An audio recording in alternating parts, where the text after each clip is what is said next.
আল্লাহর কাছে হযরত ইব্রাহিম আলাইহিস সালাতু ওয়াস সালাম দোয়া করেন, রব্বি হাবলি মিনাস সালিহিন, আল্লাহ আপনি আমাকে আওলাদে সালিহা দান করেন, নেক সন্তান দান করেন। আমার আল্লাহ তিনি ঘোষণা করে দিলেন, ও ইব্রাহিম তোমার দোয়া আমি আল্লাহ তাআলা গ্রহণ করলাম। ও ইব্রাহিম যাও, আমি তোমাকে আওলাদে সালিহা দান করলাম, এমন সন্তান দান করব ও ইব্রাহিম তোমার চক্ষু শীতল হয়ে যাবে। হযরত মাওলানা মুস্তাকিম বিল্লাহ হামিদি দামাত বারাকাতুহু, হযরত মাওলানা মুস্তাকিম বিল্লাহ হামিদি দামাত বারাকাতুহু, খতিব চাঁদপুর বড় মসজিদ ও সিনিয়র উস্তাদ দারুল উলুম ফয়জিয়া ও রাবিয়া খাতুন মহিলা মাদ্রাসা পাতারিয়াপাড়া, হযরতের গুরুত্বপূর্ণ তাফসীর পেশ করার জন্য ইন্তজামিয়া কমিটির পক্ষ থেকে সজনের অনুরোধ জ্ঞাপন করছি।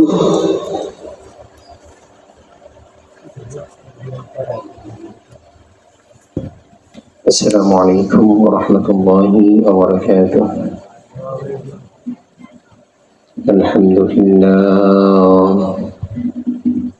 আলহামদুলিল্লাহি ওয়া সালামুন আলা ইবাদিহিল্লাযীনা ইসতাফা। أما بعد فأعوذ بالله من الشيطان الرجيم.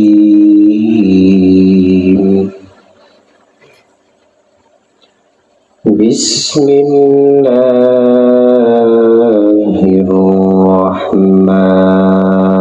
الرحمن الرحيم. الذي خلق الموت والحياة ليبلوكم أيكم أحسن عملا وهو العزيز الغفور. وقال تعالى والذين أوتوا العلم درجات. أو قام قال النبي عليه الصلاة والسلام. وقال النبي صلى الله عليه وسلم إذا مات الإنسان انقطع عمله إلا من ثلاث صدقة جارية أو علما ينتفع به أو ولد صالح يدعو له.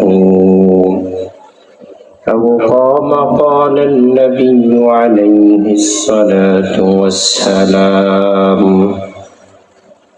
صدق الله مولانا العظيم وصدق رسوله النبي الكريم ونحن على ذلك من الشاهدين والشاكرين والذاكرين والحمد لله رب العالمين.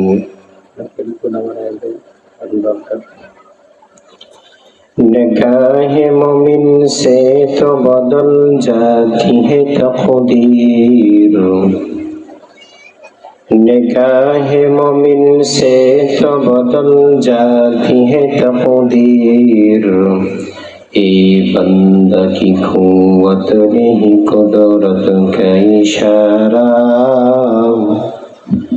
ए बंदा की कुव्वत नहीं कुदरत का इशारा. ऐ मरूद खैरत दरों के मासी की ज़रूरत. ऐ मरूद खैरत दरों के मासी की ज़रूरत. अब सोहबत सालिह की सवा कोई नहीं चारा. अब सोहबत सालिह की सवा कोई नहीं चारा.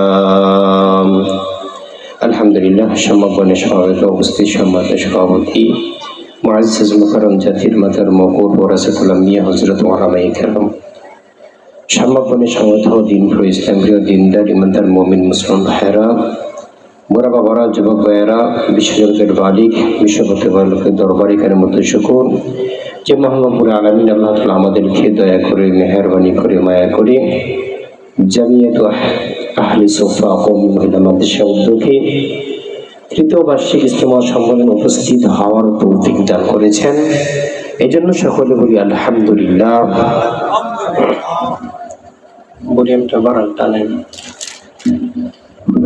আমি আপনাদের সম্মুখে কোরআন থেকে একটা আয়াত তেলাওয়াত করেছি এবং অসংখ্য হাদিস থেকে একটা হাদিস পাঠ করেছি। তেলাওয়াত থেকে আল্লাহ রাব্বুল আলামিন বলেন, এই দুনিয়াতে আমি আল্লাহ তোমাদেরকে পাঠিয়েছি। কেন পাঠিয়েছি?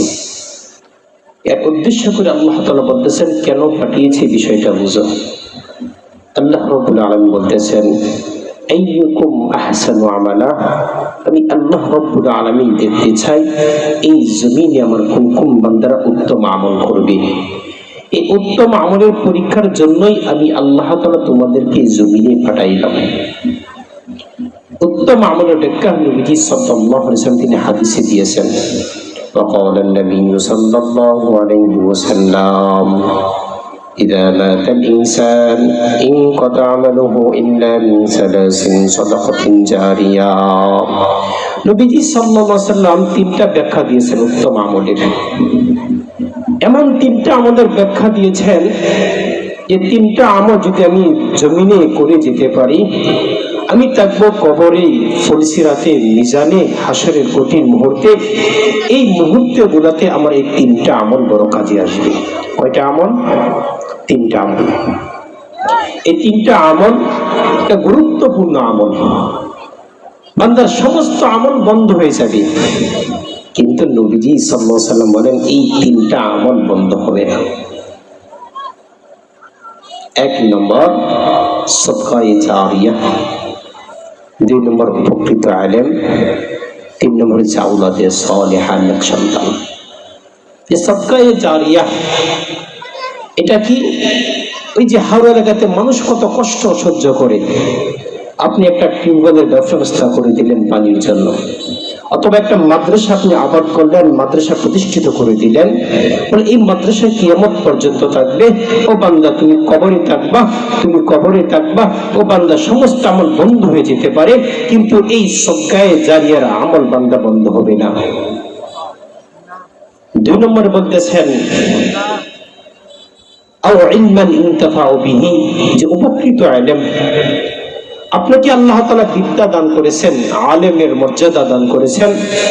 এই জমিনে যে সমস্ত আলেমরা দর্শের মাধ্যমে নিজের আলেমকে তারা প্রচার প্রসার করে, বলে এই ছাত্ররা এই জমিনে যতদিন পর্যন্ত থাকবে, কিয়ামত পর্যন্ত থাকবে, বলে কিয়ামত পর্যন্ত এই মৃত ব্যক্তির কবরে সব পুষতে থাকবে।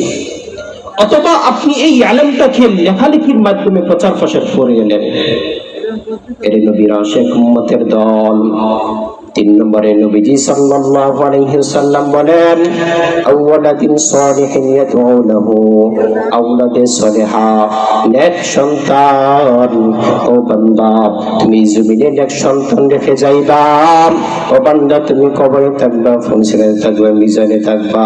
বান্দা যে অবস্থায় তুমি আখিরাতের জগতে থাকো না কেন, ও বান্দা অটোমেটিক্যালি আওলাদে সালেহার নেক তোমার কবরে পৌঁছতে থাকবি। আওলাদে সালেহা, নেক সন্তান। তো তিনটা আমল নবীজি সাল্লাল্লাহু আলাইহি ওয়াসাল্লাম বলেছেন।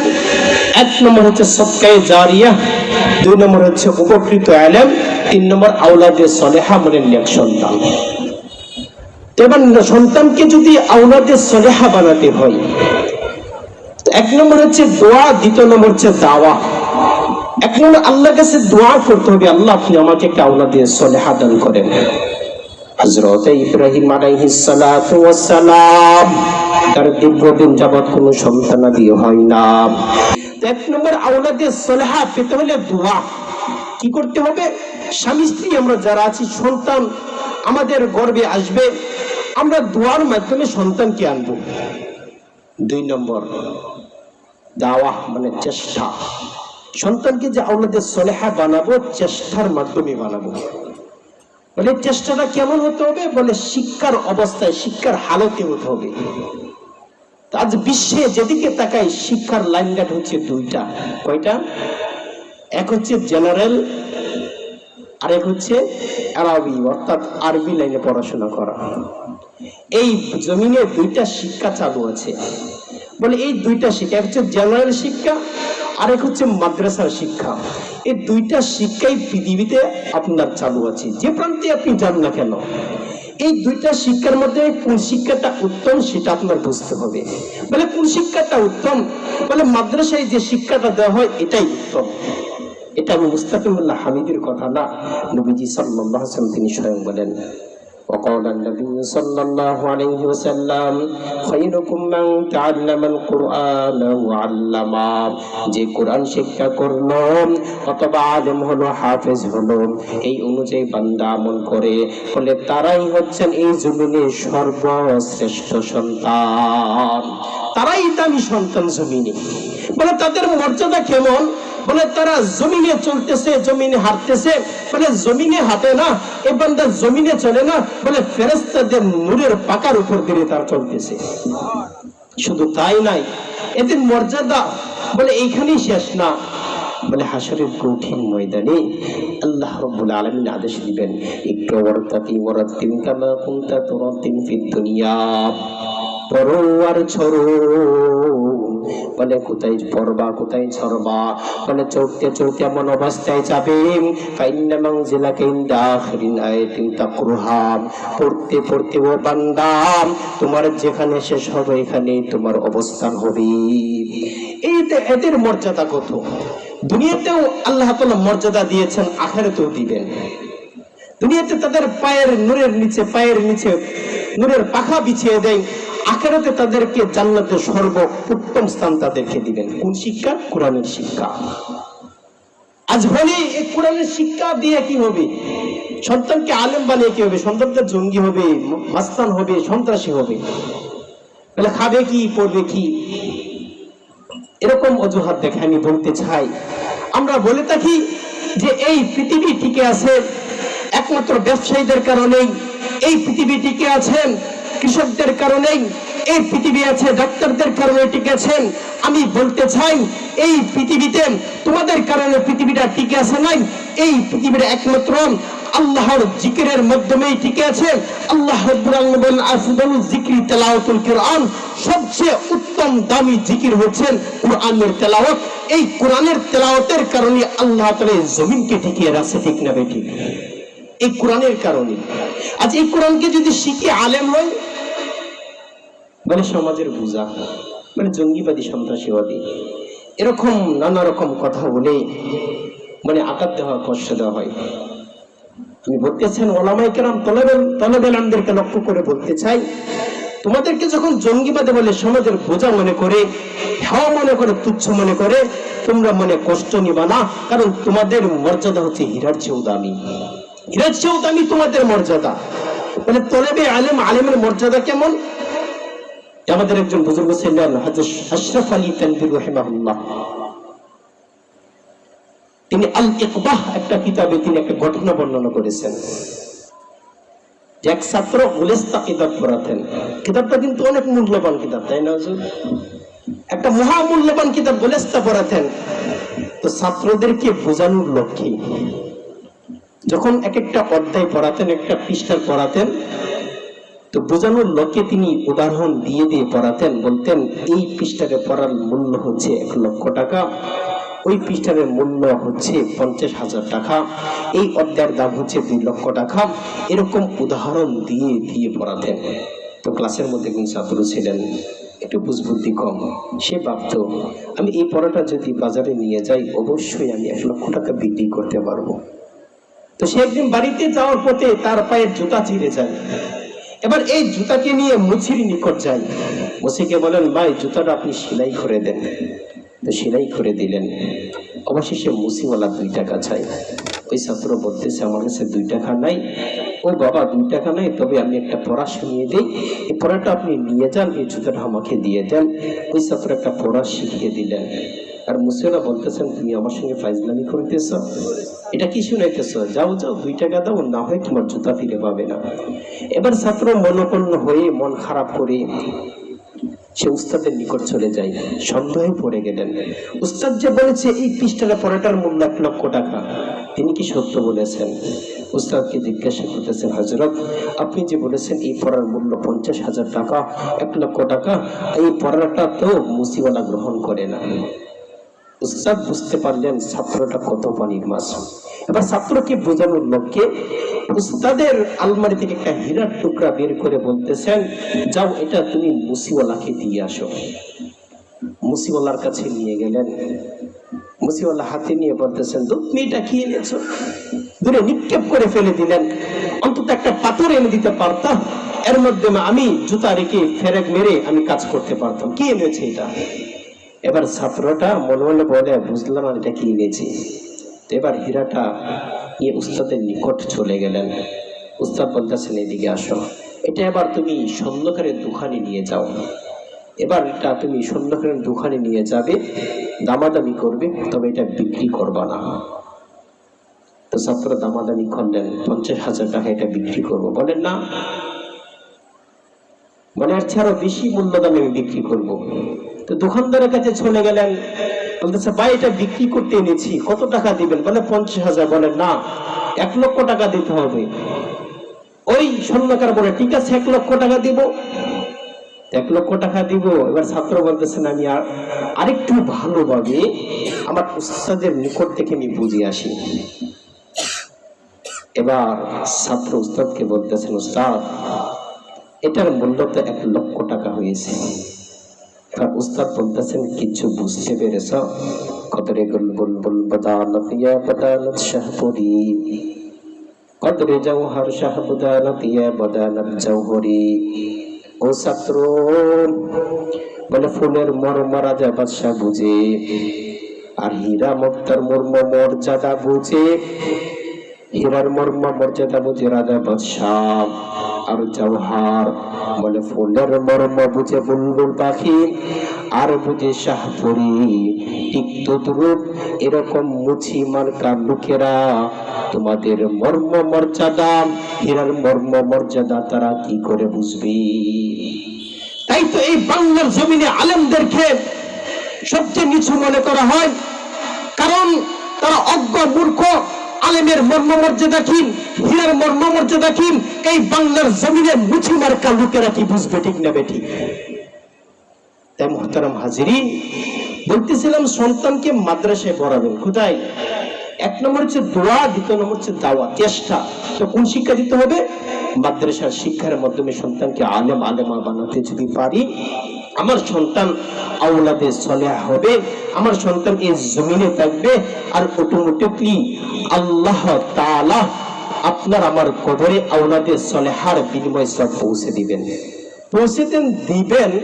আওলাদে সলেহা একজন আলেম, একজন আলেমা যদি দুনিয়াতে থাকে, তাদের পক্ষ থেকে যে আল্লাহ তাআলা সব কবরে পৌঁছে দেন, এটা কি বিশ্বাস হয়?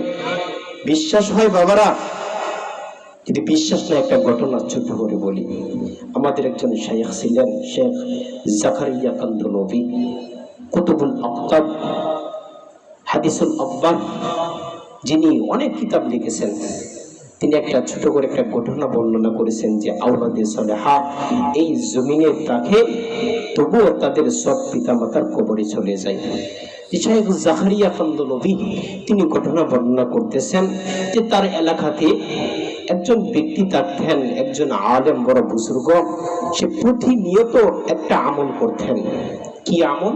সেটা হচ্ছে ইসালে সবের ব্যবস্থা করতেন। ইসালে সব মানে হচ্ছে আপনার সূরা ফাতিহা, সূরা ইখলাস 3 বার পাঠ করে সমস্ত মৃত ব্যক্তিদের কবরে পৌঁছে দেওয়া। তো আল্লাহর এক বান্দার বুজুর্গ এরকম নিয়মে হয়ে গেছিল তার, যে প্রতিদিন সে ইসালে সব করে করে কবরে পৌঁছে দিতেন। আল্লাহর বান্দা ওই বুজুর্গ, তিনি ঘুমের ঘরে একদিন স্বপ্নে দেখতেছেন যে কবরে আকাশ থেকে একটা ফেরেশতা একটা গাট্টি নিয়ে আসছেন, আর গাট্টিটার চতুর্দিক থেকে মানুষ ভিড় জমিয়ে দিয়েছে, সিরিয়াল ধরতেছে, লাইনে ধরতেছে। কবরে সমস্ত মৃত ব্যক্তিরা। এটা স্বপ্নে দেখতেছেন তিনি। আশ্চর্যের বিষয় হলো ফেরেশতাকে জিজ্ঞাসা করতেছেন, এটার মধ্যে এমন কি জিনিস নিয়ে আপনি উপস্থিত হয়েছেন কবরে, কবর জগতে? সমস্ত মৃত ব্যক্তিরা সিরিয়াল ধরতেছে, লাইনে ধরতেছে, এটা কি? ওই ফেরেশতা বলতেছেন, এর মাধ্যমে নেক আমল রয়েছে। আপনি জাগ্রত অবস্থায় ইসালিয়া সফটের ব্যবস্থা করে যে সমস্ত আমল পাঠিয়েছেন, এই সমস্ত আমল আমি বিতরণ করে দিতে আসলাম। মুহতারাম হাজিরিন, আমল বিতরণ করতেছে, একের পর এক মানুষ আমল নিয়ে যাচ্ছে, কিন্তু আল্লাহর এক বান্দি সে তো আসে না। সে দূরে এক জায়গায় বসে আছে। এবার এই বুজুর্গের কৌতূহল জাগলো, আমি জিজ্ঞাসা করে দেখি তো। জিজ্ঞাসা করতেছেন, আম্মা জান, আমি কিছুই তো বুঝতে পারলাম না। সকলে নেক আমল নেওয়ার জন্য ছুটে যায়, কে কার আগে নেক আমল নিয়ে যাবে ভিড় জমিয়ে দেয়, কিন্তু আম্মা জান আপনি তো আসেন না। এর কারণ কি আমি কি জানতে পারি? ওই আম্মা জান দেখে বলেন, ও বুজুর্গ, আমি সাধারণ নেকের ভিক্ষুক না যে লাইনে দাঁড়িয়ে দাঁড়িয়ে নেক আমল আনতে হবে। আল্লাহর বান্দা বুজুর্গ বলেন, আম্মা জান তাহলে আপনি কিভাবে কবরে আযাব থেকে নাজাত পেয়ে থাকেন? কিভাবে আপনার কবরে জান্নাতের সুঘ্রাণ ভেসে আছে? আল্লাহর বান্দি বলেন, ও বুজুর্গ, আমার একজন সন্তান আলেম, সন্তান হাফেজে কোরআন। আমার সন্তান প্রতিদিন কোরআন পাঠ করে করে আমার কবরে পৌঁছে দেয়। সকাল বেলা কোরআন তেলাওয়াত করে, বিকাল বেলা কোরআন তেলাওয়াত করে। আর শুধু তাই করে না, বলে একটা ব্যবসা করে, ব্যবসার হালত আমার বাবা, আমার সন্তান কোরআন তেলাওয়াত করে। আল্লাহর বান্দা জিজ্ঞাসা করেন, ও আম্মা জান, কি তার পরিচয় আপনি মেহেরবানি করে বলেন। আল্লাহর বান্দি বলেন, ও বুজুর্গ, আমার সন্তান অমুক বাজারে থাকে, অমুক নাম, অমুক তার পিতার নাম। আমার সন্তানকে যখন যে অবস্থায় আপনি দেখতে পান কোরআন তেলাওয়াত করতে থাকে। তো আল্লাহর বান্দা বুজুর্গ এই স্বপ্ন দেখে ফজরের নামাজ আদায় করে এবার তিনি ওই সন্তানের খোঁজার আরম্ভের লক্ষ্যে তিনি পৌঁছে গেলেন ওই বাজারে। কারণ ওলিদের স্বপ্ন কিন্তু সত্য হয়। নবী এবং ওলি তারা যে স্বপ্ন দেখে এটা সত্য হয়ে থাকে। আল্লাহর বান্দা বাজারে খোঁজাখুঁজি করতেছেন, রাতের বেলা যার সঙ্গে সাক্ষাৎ হয়েছিল এই ব্যক্তিটা কোথায় আছে। মুহতারাম হাজিরিন, খোঁজাখুঁজি আরম্ভ করে দিলেন। অনেক খোঁজাখুঁজি করার পর দেখতেছেন আল্লাহর এক বান্দার মাথায় পাগড়ি ভরা, গায়ে লম্বা জুব্বা, সে দোকানে বসে বসে ব্যবসাও করতেছে, আবার কোরআন তেলাওয়াত করতেছে। আল্লাহ রাব্বুল আলামিনের নির্দেশ অনুযায়ী একজন আলেম কত সুন্দর তেলাওয়াত করতে পারে, তো সে সুন্দরভাবে তেলাওয়াত করতেছেন। আল্লাহর বান্দা বুজুর্গ এই যুবকের পাশে গিয়ে বলতেছেন, ও যুবক, তোমার নাম কি অমুক, তোমার পিতার নাম কি অমুক, তোমার মায়ের নাম কি অমুক। এর নবীর আশিক উম্মতের দল। যুবক জিজ্ঞাসা করতেছেন, বুজুর্গ, আপনি কিভাবে আমার পরিচয় খুঁজে পেলেন? আল্লাহর বান্দা বুজুর্গ বলেন, রাতে তোমার মায়ের সঙ্গে আমার সাক্ষাৎ হয়েছে। আই বাবা আই, তুই আবার বুকে চলে আস। আল্লাহর বান্দা বুকে জড়িয়ে ধরে বুজুর্গ কান্না করে আর বলে, ও বান্দা, তুমি বেশি বেশি কোরআন তেলাওয়াত করো, কারণ এই কোরআন তেলাওয়াতের সব তোমার মায়ের কবরে পৌঁছে দেওয়া হয়। এ কালামে জিন্দে কুরআনে হাকিম, হিকমতে ওলায় জোলস্তু কদিম, জামিউল ইলম ফিল কুরআনে হাকিম, হিকমতে ওলায় জোলস্তু কদিম। দেখেন, এই কোরআনের সবটাকে তার মায়ের নিকট পৌঁছে দেওয়া হচ্ছে, কারণ সন্তানটা আওলাদে সালেহা, কোরআন পড়নেওয়ালা সন্তান। আজ বড় কষ্ট লাগেনি, সন্তানকে কোরআন পড়নেওয়ালা সন্তান বানাতে চাই না। আলেমা বানাতে চাই না। আমার সন্তান খুব সুন্দরভাবে ইংলিশ পড়তে পারে, গণিত পড়তে পারে, বাংলা পড়তে পারে, কিন্তু আফসোসের বিষয় আমার সন্তানটা সহিহ শুদ্ধভাবে আরবি পড়তে পারে না। যদি বলে আরবিটা আপনার সন্তানকে শিক্ষা দেন, বলে সময় নেই। বাংলা ইংলিশ পড়বে তো সময় নেই, বলে সময় নেই। এরকম করতে করতে সন্তানটা 60 বছর 80 বছর হয়ে যায়, এরপর কোরআন পড়তে পারে না।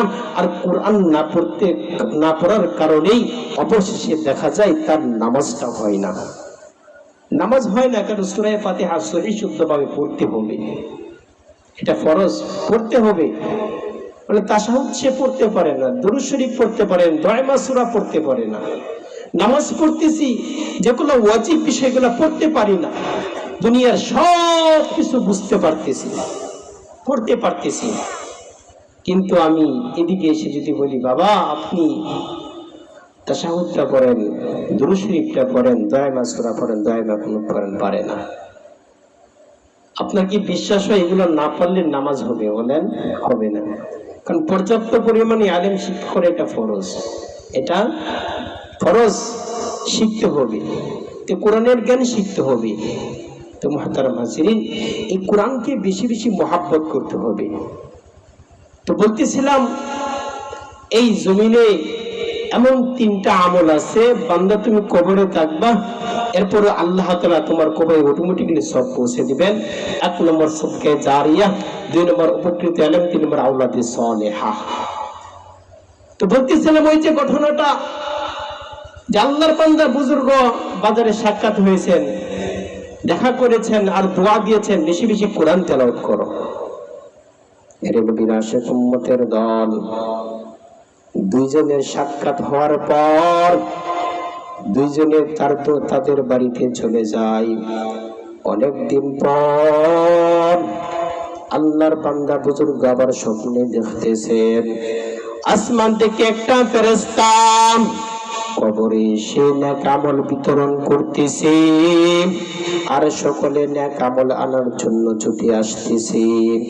আশ্চর্যের বিষয় হলো, অবাক করার বিষয় হলো, আজ লাইনের মধ্যে ওই মহিলাকেও দেখা যায়।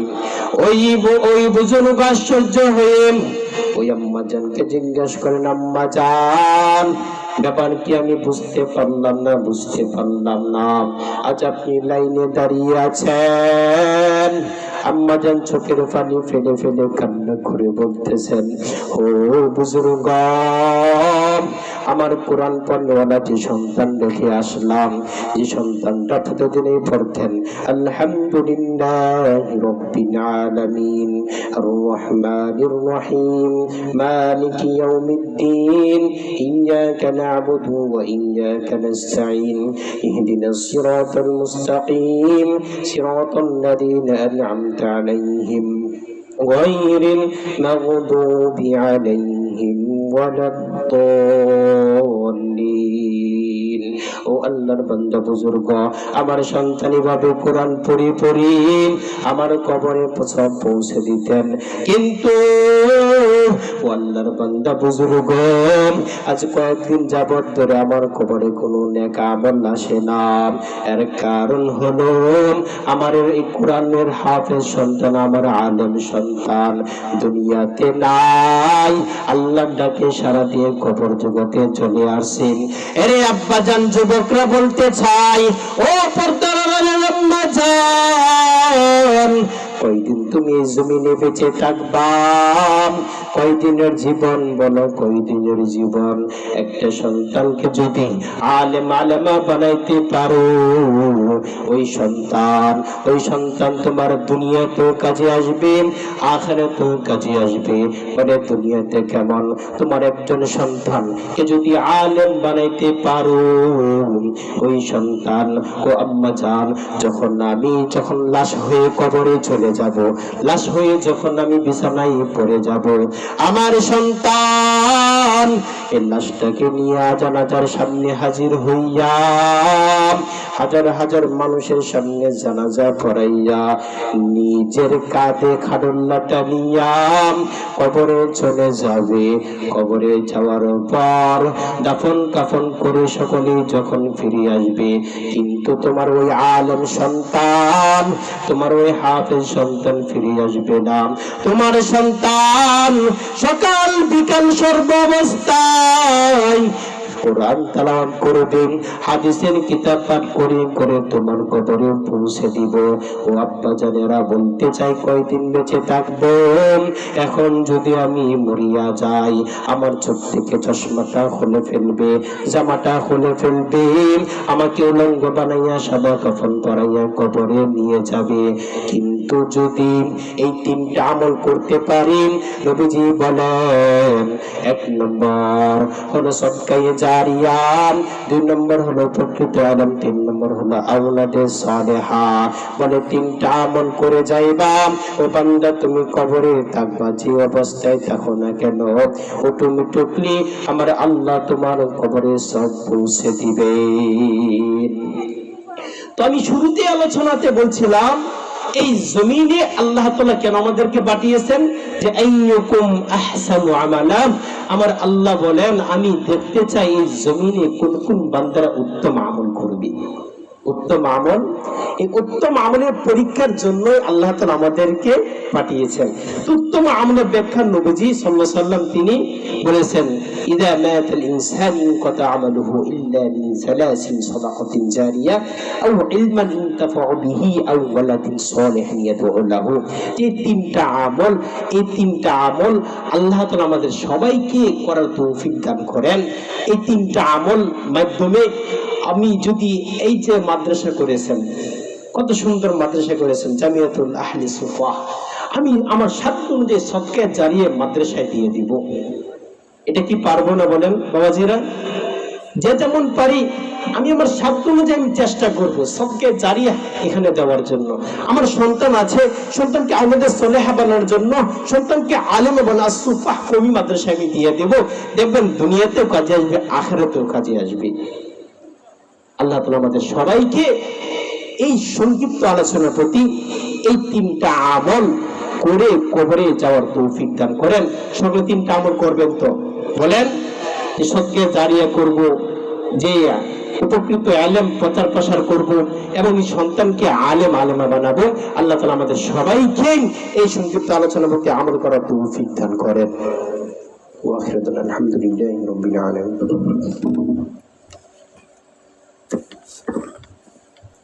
আলহামদুলিল্লাহ।